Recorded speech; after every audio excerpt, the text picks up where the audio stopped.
Nós vivemos numa sociedade coletivista, mas onde não existe o real espírito de coletividade.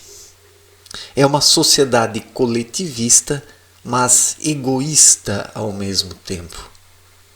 Porque a verdadeira individualidade não é apreciada, não é desenvolvida e não é praticada.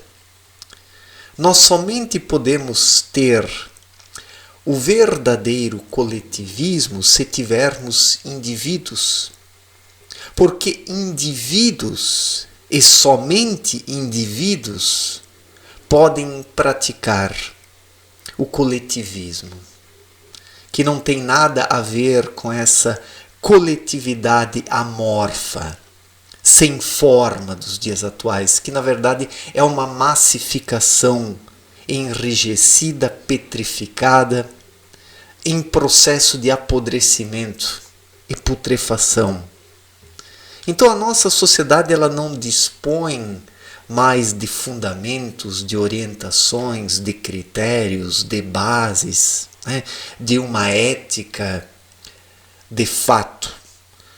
O que observamos é uma grande massificação, é uma coletivização, onde os indivíduos são derretidos, viram uma grande gelatina social, um grande mingau, uma grande papa, onde praticamente nada mais se difere, se diferencia, se distingue e se destaca.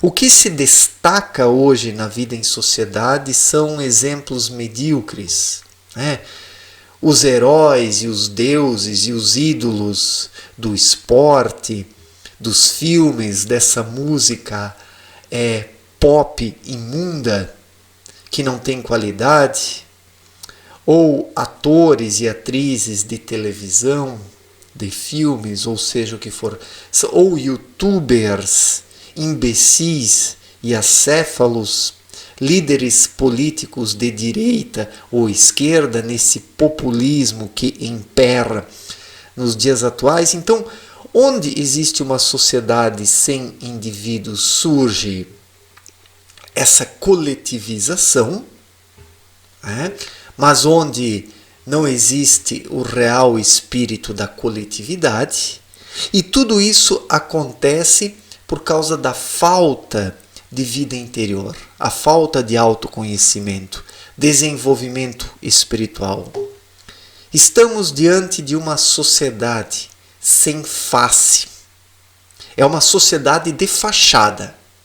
As pessoas vivem de fachada, mas não têm uma face própria. Uma individualidade, um jeito próprio de ser, uma autonomia, uma opinião formada sobre as coisas, uma vida interior com o mínimo de qualidade. Isso falta completamente. Então, por isso vivemos num tempo de coletivismos, mas não temos uma coletividade.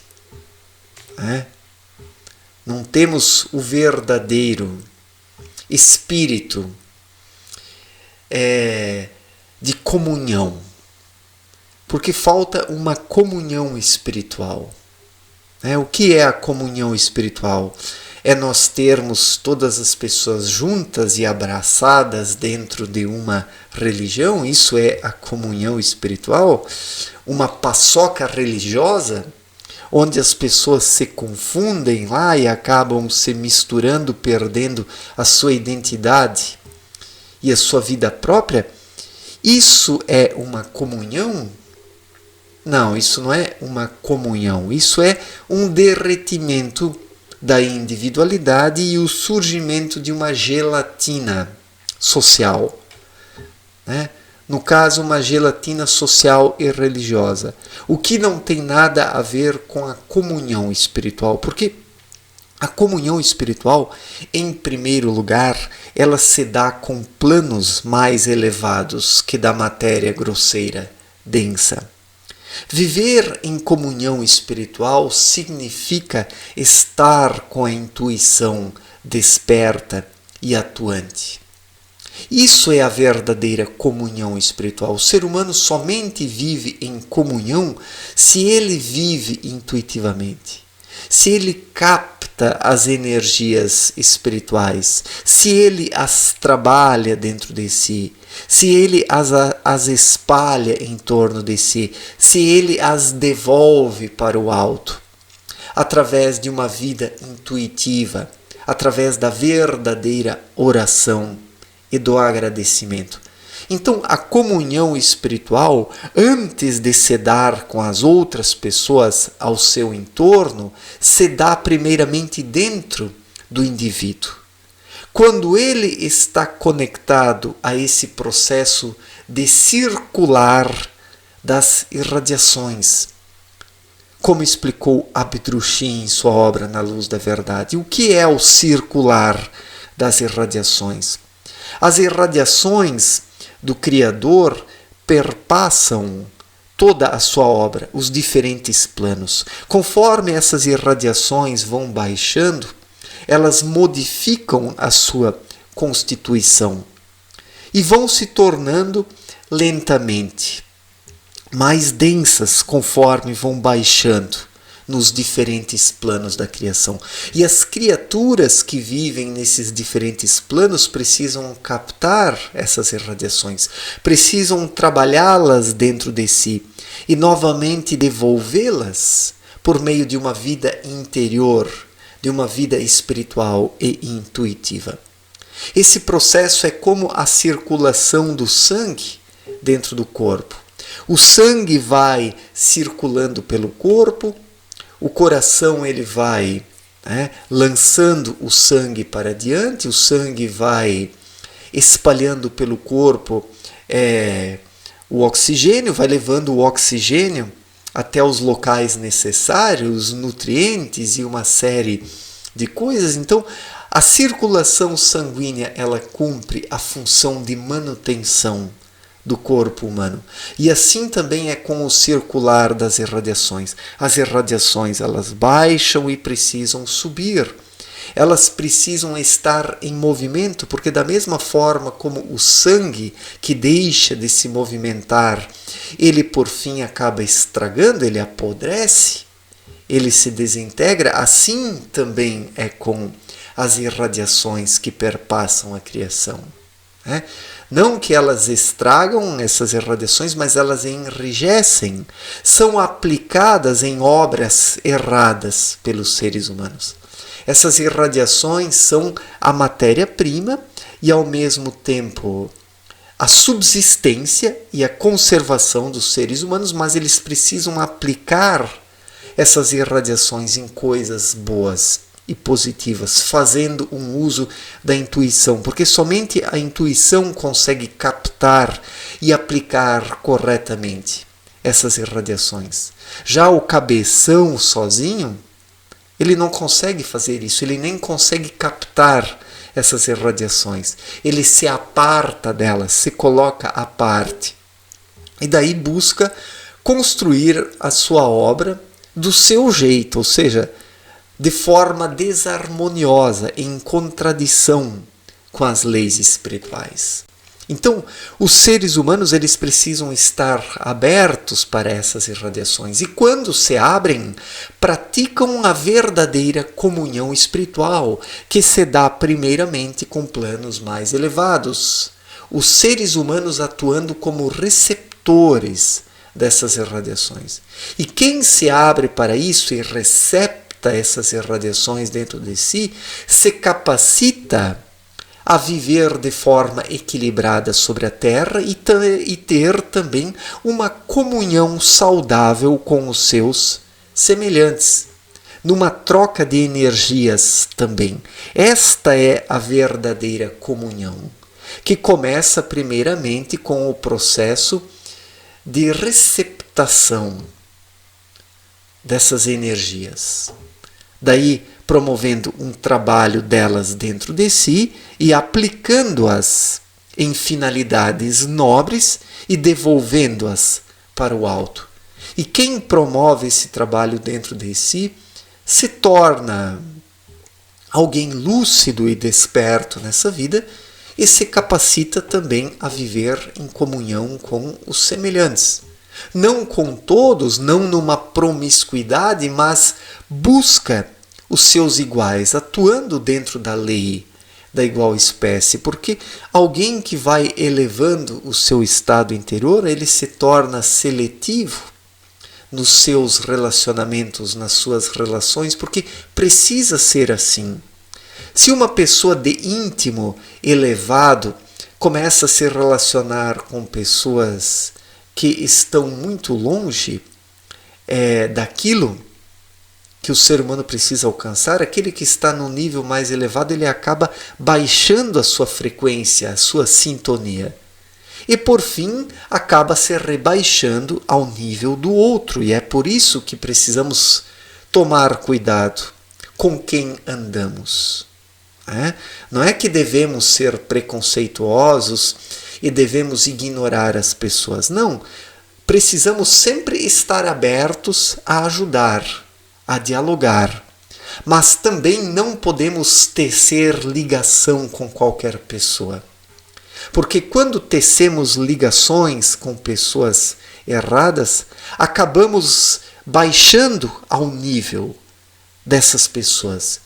E daí perdemos a capacidade de receptar as irradiações espirituais. E daí somos tragados nessa massificação social, somos tragados pela grande massa, afundamos no meio dela. E daí naufragamos nessa coletivização. Vivemos numa sociedade coletivista, mas sem espírito de coletividade. A verdadeira coletividade,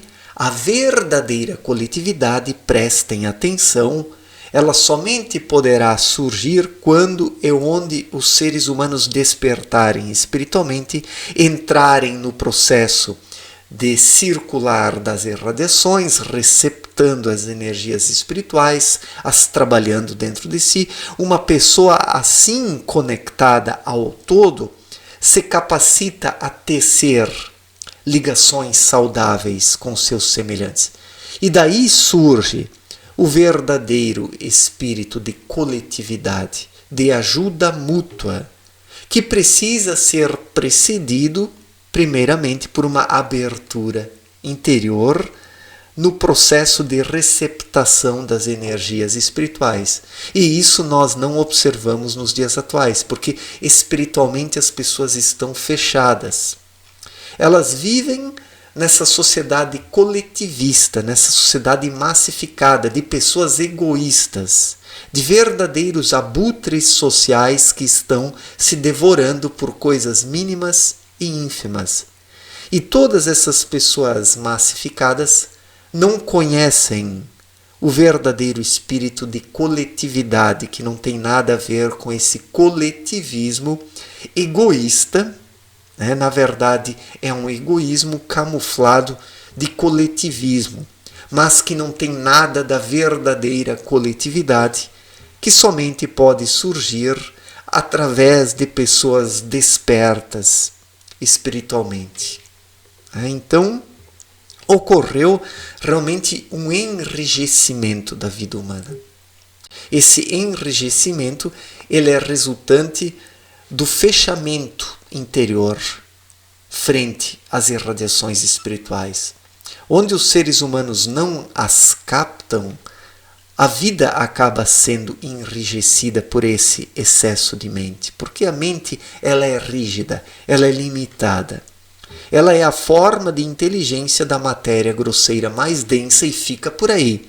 E se o ser humano não tiver um espírito desperto dentro dele que intui as coisas e depois faz um uso da mente a direcionando, a mente sozinha, governando tudo sozinha, acaba estragando completamente a vida humana, que é o que podemos observar nos dias atuais. Então, vivemos numa sociedade coletivista sem espírito de coletividade, porque não existe a verdadeira individualidade que somente pode surgir onde existem pessoas despertas espiritualmente participando dessa comunhão espiritual.